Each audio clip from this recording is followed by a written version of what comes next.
Okay, so we're going to begin on page 160. And we're now that we've learned all the rules, we're sort of applying them to various scenarios and situations. And we're going to talk about hospitals. Can a Cohen go into a hospital? And that's really going to be the discussion here. We're on page 60. What's the challenge with, right? What's the challenge with hospitals? The challenge with hospitals are obviously the morgue. Um, you know, I had a part of my job is to shepherd the living and shepherd the dead. I mean, I'm quite not quite sure how to speak to it, but I'll be in the hospital at people's bedsides when they pass away, and I'll be with them. And you see how things happen in the hospital, and often a person who has passed away is left in their hospital room. The door might be closed. Sometimes yes, sometimes no. It really does depend on on what's happening on the floor at the time and what the demands or what the requirements are. But often if there's a person is alone in the room and they pass away, they'll be left there until the morgue is ready to receive them. So that presents a challenge for a Kohen who wants to, for example, visit a friend or who needs to get a procedure done themselves. And so we're going to talk about what the rubric is, at least with regards to hospitals, and what the considerations are. But one of the very first things that we do have to highlight is a responsa. It's in the footnotes here. It's in the Hebrew. It's not in the English. But a tshuva from Ramosha Feinstein, where Ramosha Feinstein essentially says, what are we looking at here? What are we dealing with? We are interacting in primarily in Chutz La'aretz, outside of Israel, as a incredibly minuscule minority. Jews are very, very few and far in between. In the city of Calgary, we have about 1.5 million people. There are 10,000 Jews at most. Not a lot of us here. So he says that there is an overwhelming majority of people who are not Jewish in hospitals. So that actually makes things somewhat better. If you recall, if you can think back, we spoke about how the deceased are able to generate an impurity that's airborne. But we also spoke about how our practice is to treat non-Jews the same way that they are also able to give over an airborne impurity. However, he says that's not universal, and in cases and situations of great need, we can rely on the more lenient opinion that says that there is no airborne impurity with the deceased with non-Jewish, those who are deceased who are not Jewish. That coupled with the fact that it's possible that it's highly likely. So, for example, when you're dealing with the morgue, that there are several layers of doors that are closed, and the bodies don't get taken out the way they don't get taken out the way they came in, and where people are tend not to be where the bodies are. We have all these considerations that will lead us to find greater reasons to be lenient and to allow us access to the hospital for even situations which you would perhaps consider to be of secondary necessity. Like, for example, as we're going to see, visiting one's in-laws in the hospital. Ramosha Feinstein says, yeah, if it's going to preserve shalom, yeah, you can go. And we rely on all of these considerations. Now, if there was a biblical level of concern, we would say, you just don't go. Just like you don't eat non kosher food to make your in-laws happy, you don't go to the hospital to make your in-laws happy. But when it comes to this consideration, Ramosha Feinstein says that we rely on a set of many, many leniencies because there are so many reasons that can be combined together to be lenient. We facilitate greater access than we otherwise would. Now, we're going to see also that the author of this work tends towards the stringent, as we might have seen in the past, like when we took a look at airplanes, for example. Airplanes, we said he it creates a very stringent set of obligations, and we turn to the OU for some guidelines that sort of mitigated and created greater leniency for access to airplanes. So we have to also sort of take into consideration that the author of this book that we're working on or that we're working through tends to be a bit on the stringent side. So bear that in mind as we read what he says, and we'll begin. Again, page 60, hospitals. Hospitals contain many situations that are problematic for the Kohen. These include the possibility for a deceased patient, as well as various body parts that may be in the hospital for any number of reasons. Milton shared the story of his brother, who is a surgeon who does a lot of very, very high-end research to make the lives of everyone better. But when Milton visited his lab, he opened up the refrigerator door to find leg bones. So yes, there'll be all sorts of things all over the hospital. Hospitals also many times have gosasim. Now, a goses, if you recall, is a person who's sort of hovering between life and death, and we say that a Kohen probably should not be in their presence as well. Hospitals usually have many floors with a variety of happenings transpiring on each. They're typically automatic fire doors that open and close when activated, creating changing situations for direct tuma and of sof tuma lotzes, which is that tuma that says that if the body is intended to be taken out this way, then even a closed door doesn't stop the impurity. He says that there's just so much chaos.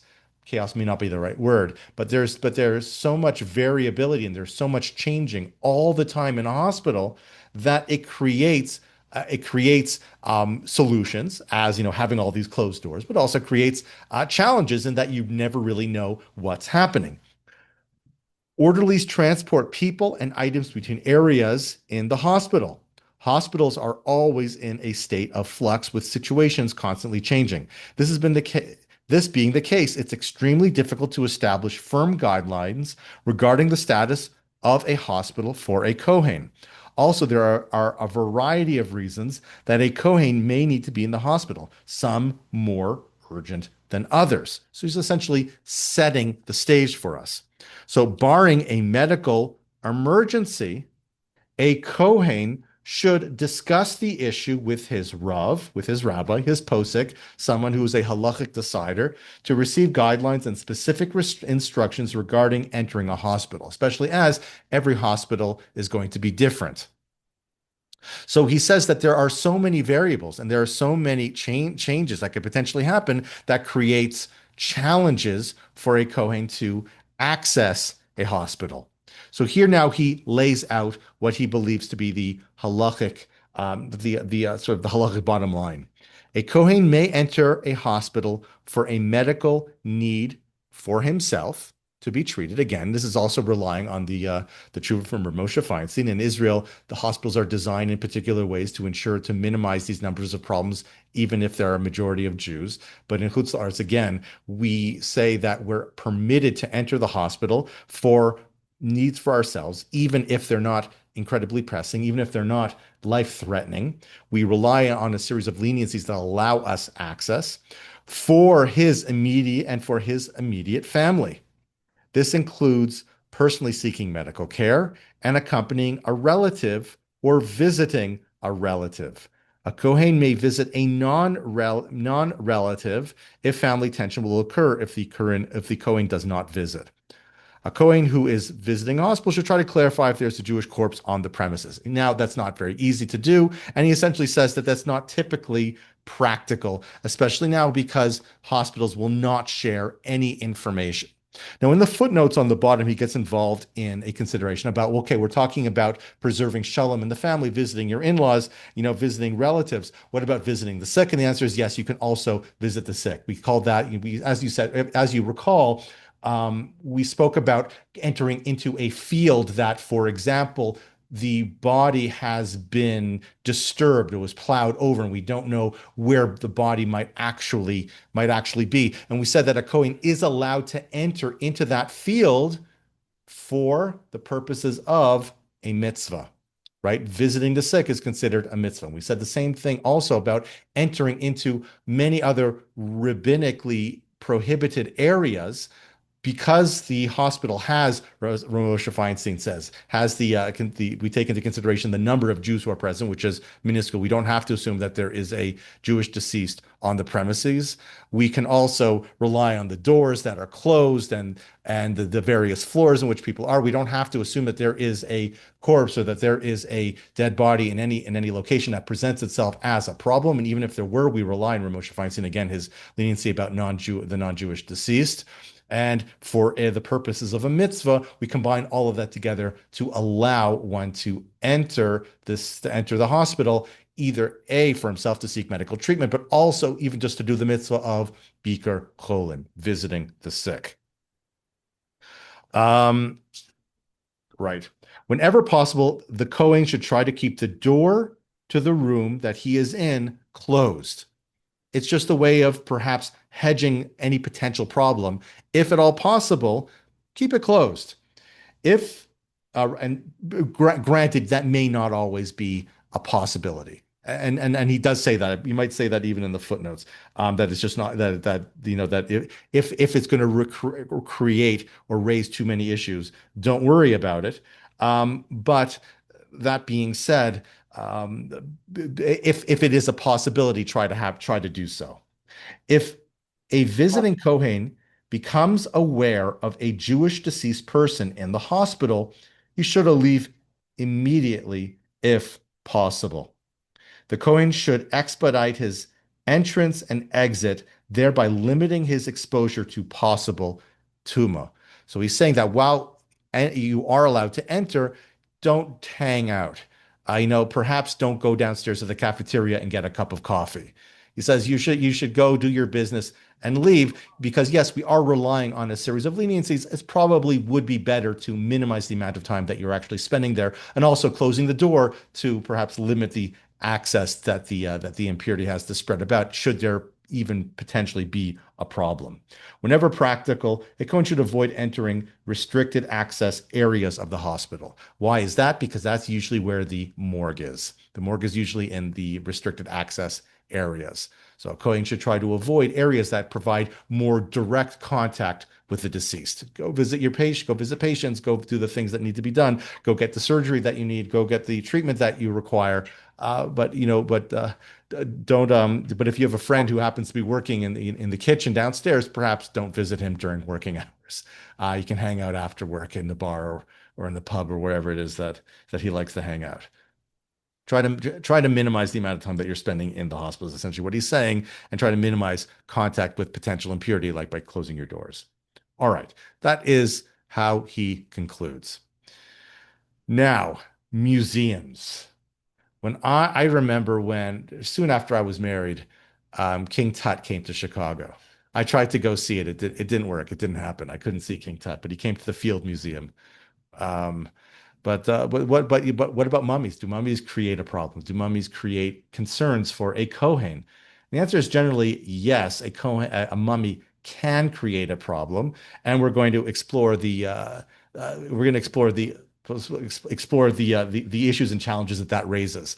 Now, I think I've told this story to you because when we talking about coming in contact with uh, um, amputated isn't probably the right word, but parts of the human body that have been sectioned off and used for scientific research. I've told you a few times how I went to the science center as a child, and they handed out a human lung that was sort of being passed by from person to person.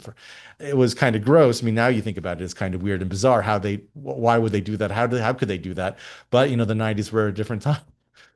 Um, so you can see, so that was the science center. You perhaps wouldn't necessarily imagine that the science center, which focuses on science and technology, that you would have body parts let alone body parts that would be handed out to children in a class trip. But anyways, let's discuss. Let's talk about this.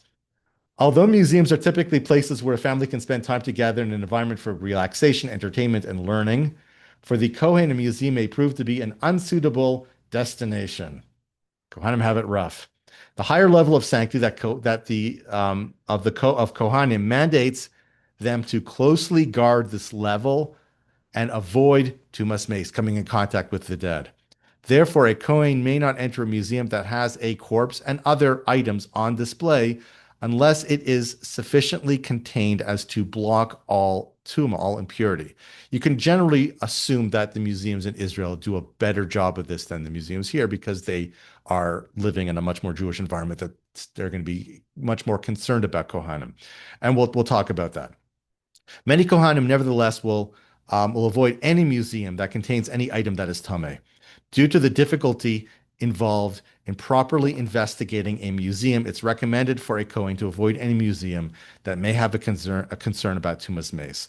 Regarding this and similar issues, some have applied the adage, why should the Kohen enter the cemetery? Especially if there are other recreational areas that are free of any concern to the Kohanim. We're gonna break down what the issues are, what the concerns are, and we're gonna also apply many of the rules that we've learned to talk about, well, perhaps the display cases actually adequately stop the impurity from spreading about. We'll talk about that. And we'll also turn to the back for some diagrams because he went to the Field Museum and the Museum of Science and Industry and took a lot of pictures. He actually got one of the custodians there to move things around to get better pictures of the back sides of the display cases, so you can actually see what the challenges are. And so we'll take a look at the pictures. He does a very good job doing a lot of research. There are various types of museums, some of which should pose no problems for the Kohen. Now we talk like aquariums, planetariums, things of that sort. However, many museums contain items that will create situations problematic to the Kohen. A thorough investigation of the museum must be performed to clarify that a museum is free of issues. We're on page 66. In a museum setting, concerns of Tuma to the Kohen relate to the Tumas Ohel. Such items include skeletons, mummies, fetuses, bones, skulls, and various other body parts. The majority of modern museums today have an open architectural style without closed doors between rooms. This provides a more open environment for the visitors. This setup also means that there's a source of tumas ohel, or that airborne impurity that is spread throughout any area that shares a roof. In one part of the museum, it will spread throughout the entire museum. So if you think back to, for example, the hospitals, we spoke about hospitals compartmentalize very, very well as a function of how they're designed. There are all sorts of reasons and there are all sorts of considerations that go into ensuring that hospitals are really segregated. Sections are cut off one from another, especially parts where there are really, really sick people, where you're likely to find the people who are most likely deceased. The morgue, for example, also, they're all really sort of locked away and they're difficult to access. And there are all sorts of doors that open and close. You go to the Field Museum, for example, in Chicago. You go to the Museum of Science and Industry. You go to the Smithsonian. They have these broad, large hallways with large galleries and and connecting wings, and they're all open. The ROM is like this as well. It's beautiful. It's great. The art, it's really quite impressive. But one of the reasons why we said a hospital is different is we rely on Ramosha in conjunction with the reality of hospital design, and we combine that together to alleviate the halachic burden to allow greater access to the hospital. We don't have that same setup with regards to museums. Museums are designed in a very different way. So that would mean that if you have, for example, a mummy down one hallway, it's likely that there's nothing that stops that impurity from spreading throughout the entirety of the building. So let's pick up. Many times, we're on page 67, in a museum, a tummy item is enclosed within a case or display. If the case has an opening of any size directly above the tummy item, or has the hole the size of a tefach, like a square, which we said is about 3.5 inches by 3.5 inches, it's about 5 centimeters by 5 centimeters, the tuma will not be contained and will render the entire museum off limits to the Kohen. Right? If there are any holes to the display case, that can present a problem. So if we take a look in the back to some of the figures, we're looking at figure 19 and figure 20.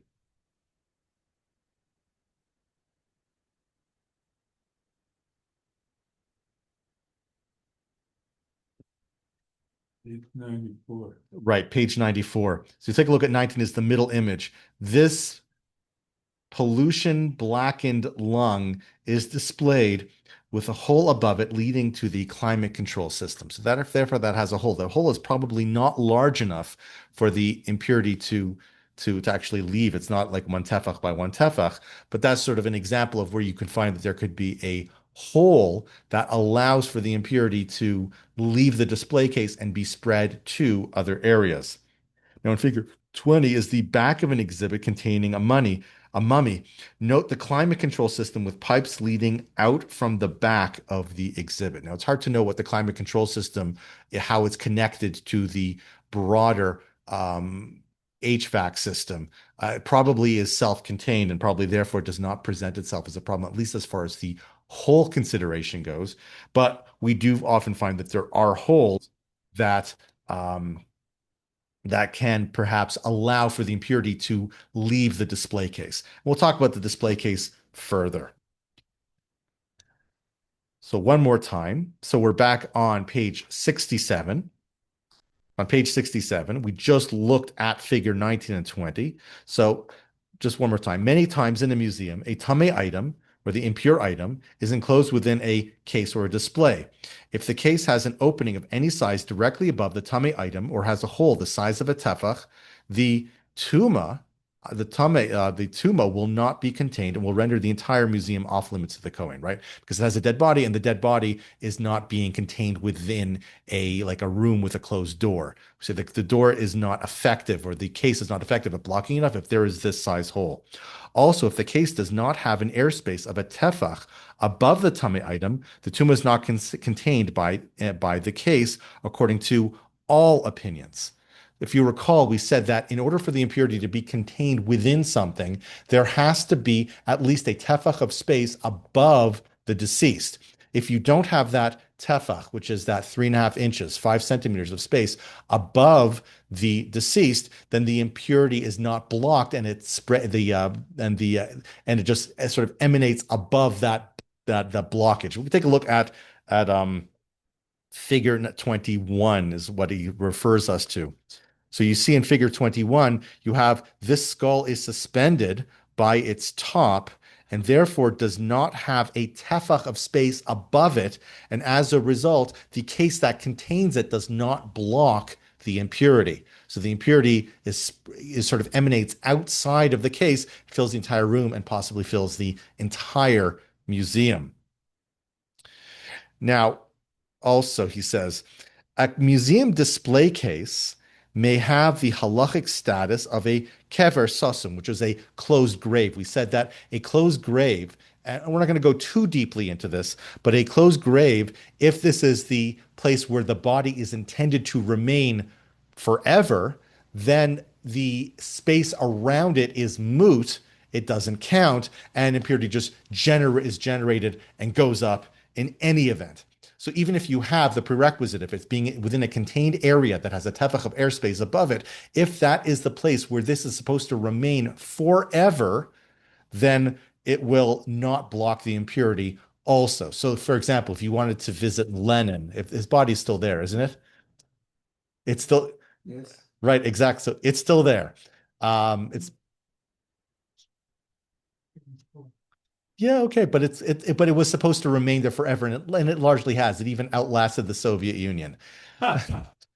Um, it will that for example, even though it's within a contained area, I'm not sure if it's if it's outside, but if there was a roof that covered up that area that has Lenin's body. I'm not even quite sure what the display looks like, but if it's inside of a room, because it was made to be there forever, and there's even though there's a tefach of space around it, it doesn't stop the impurity from emanating upwards and outwards. I believe Mao's body is also in a similar situation, but he died a lot later. Mao. Anywho, so he talks here. There was a question that was asked. We're talking like sort of like the late 19th century. The Maharsham, um, he was a Rav in, I think I think I think it was either the Ukraine or Poland. Discusses an issue that was posed to him by Rabbi Hanoch Ehrentrov of Munich.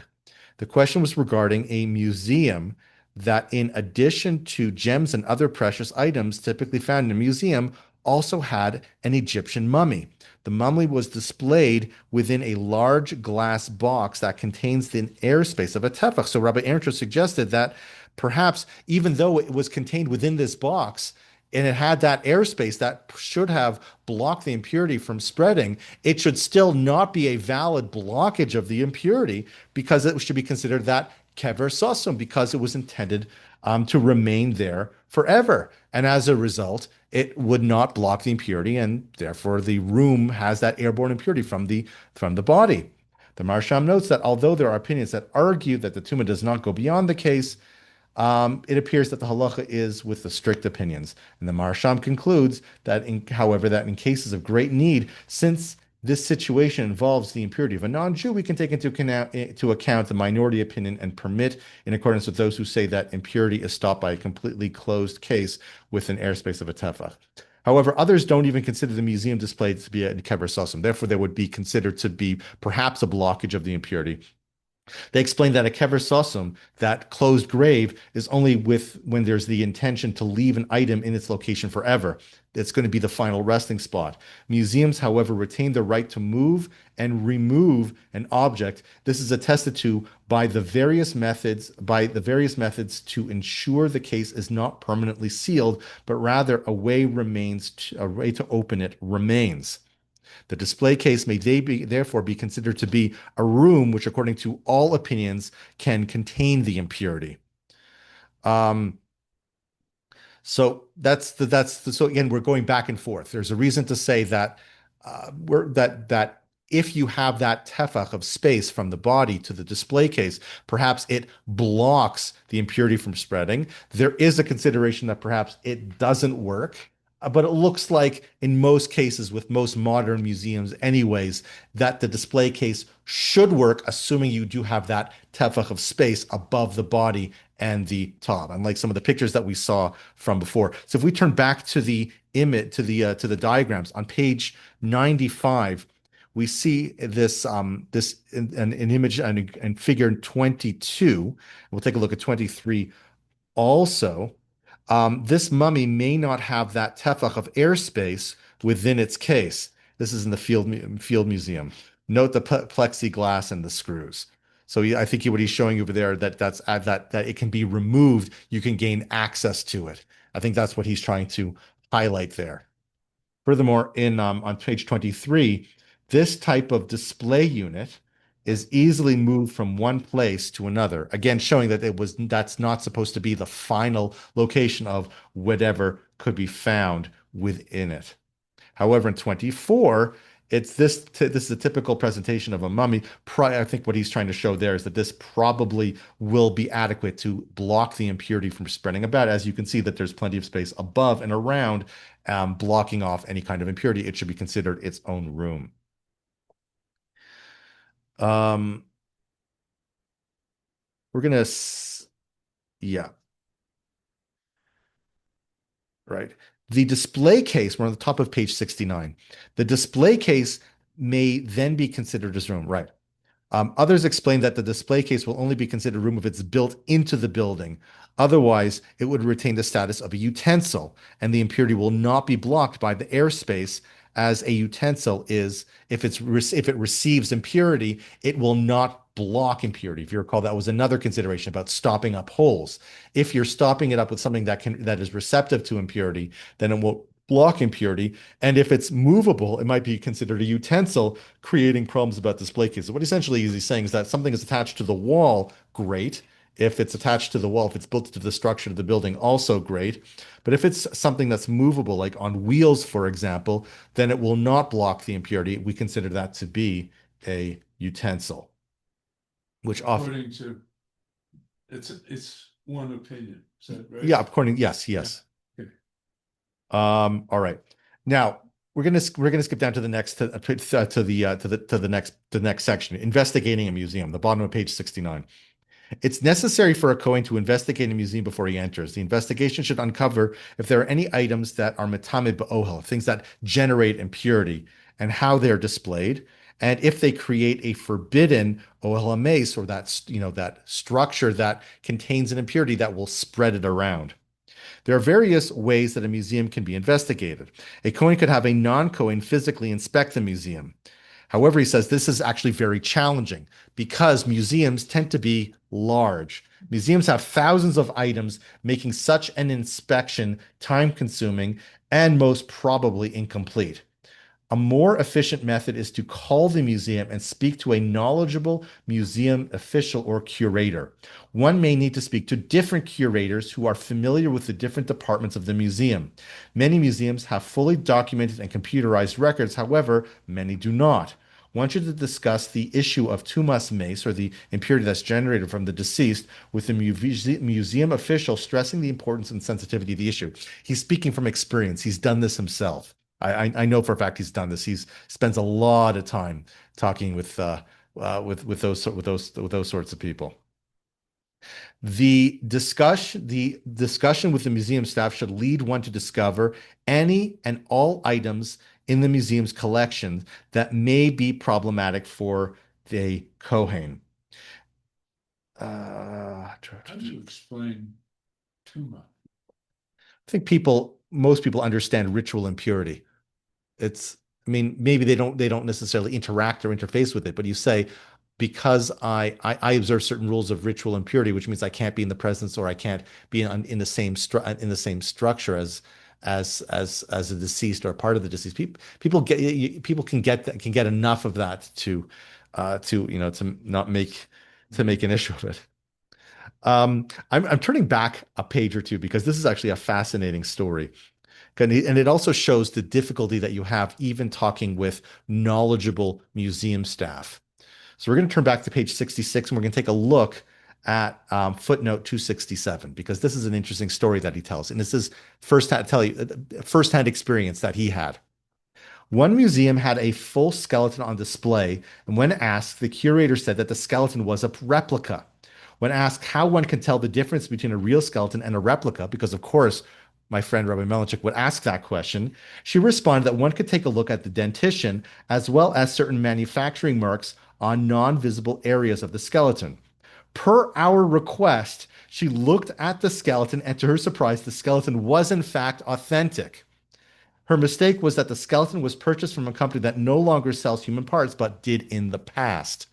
So you can see that it's a really difficult proposition to get that kind of information out of even a knowledgeable curator. He says one should ask. He says, just continuing on page 71. He says that one should therefore ask many questions. Going back a little bit, I'm sorry. The term human remains may be understood in different ways by different people, and certainly may be understood by the curator in one way that does not include all of the items that are tamei meis. One should therefore ask as many questions regarding specific items that may or may not be in their collection. One should also ask about items not on display. Many museums have on-site storage or research areas. These areas may not be physically separated from the main museum areas, which is better because they're blocked off. Many times these areas are behind a series of locked doors and are not accessible during public museum hours. Other museums, typically smaller ones, may store their collections in the same room as the public areas of the museum, perhaps behind a display or behind a small partition. It's also necessary to discuss the storage and display of such items. Museums have a lot of stuff. At this point, a visit to the museum is in order by somebody other than the Kohen. And he's talking about his own practice where he goes and asks all these questions and he clarifies, and then he makes a site inspection. The visit should be directed at specific items and areas, preferably accompanied by a member of the museum staff who can answer any questions that may arise. One should not only look around the museum for items that are tamei, but should also look at the storage area of the museum. You'd be surprised if you ask, they will often show them to you. I've had that experience. You ask, they'll show it to you. It is important to keep in mind that many museums may display temporary exhibits. Experience has shown the difficulty in properly investigating a museum. Aside from determining the facts regarding the fixed items in the museum, it's common for items to be moved around. Many times, moving even one item can completely change the situation for the Kohanim. Also, museums have temporary exhibits that are typically not fully under their jurisdiction. It's not uncommon for such exhibits to contain bones or other tummy items. Without a firm commitment from the museum, there are no assurances that the situation as viewed one day cannot change by the next. Thus, it becomes near impossible to say that a museum is free of an issue for the Kohen. He speaks from experience. Okay, 73, and we'll close with a summary. Kohanim have been chosen from among his brethren and has been given extra kedusha or sanctity. When a Kohen is in a situation where he must avoid tarnishing his kedusha, he should use the opportunity to express his gratitude for this special position and for the opportunity to fill an additional mitzvah by avoiding areas that to others are permitted. And that concludes Rabbi Mordechai Melechek's book, Midarkei Kohanim, the laws and the rules of Kohanic practice, at least as it pertains to coming in contact with the deceased. All right. Baruch Tiek. Any questions, comments, or rebuttals? You're very confused. I need a cheat sheet. Then I can see which ones I can live with and which ones I can't. Uh-huh. But I think in my mind, I know I will go into a hospital and do the best that I can. Uh-huh. And maybe do this, maybe avoid this, but that's okay. I can live with going into a hospital and figuring out the best way. I can also live with not going into a museum, period. It's not crucial. I can watch a video or not physically be there, but see that exhibit in another way without either imposing on the museum people to do the best that they can, knowing that that may not be accurate information. And if I really want to see that, there's another way to see it. And I can also have the knowledge, don't stand under that tree that is coming out of the cemetery. Like there are good things. And then there's so many things that I guess I still don't understand as to, and why is it that the Jewish mace is different from the non-Jewish, and why what in it, to me that poses more challenges to answer to people, including myself, my own whatever. Like saying, how do you explain that?